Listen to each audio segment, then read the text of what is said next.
వాలి చనిపోయే సమయంలో రాముడిని నన్నెందుకు చంపావు అని ప్రశ్నిస్తాడు. ఇది వాలి రామ సంభాషణలోని అత్యంత కీలక ఘట్టం. ఆ సందర్భం ఎలా జరిగింది అంటే, శ్రీరాముడు చూపుతో వాలిని ఎదుర్కొనకుండా చెట్టు వెనక నుండి బాణాన్ని వదులుతాడు. వాలి గాయపడి నేలపై పడిపోతాడు.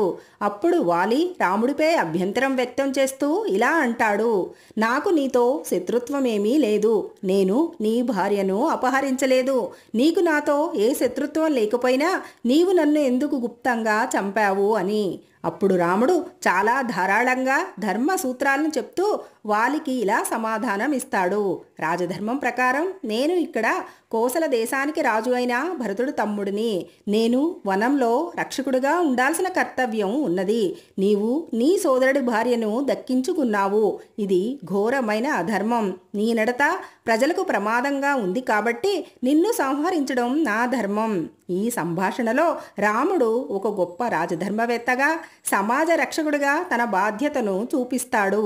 వాలి చివరికి రాముడి ధర్మాన్ని అంగీకరిస్తూ నీవు ధర్మపురుషుడివే అని ఒప్పుకుంటాడు.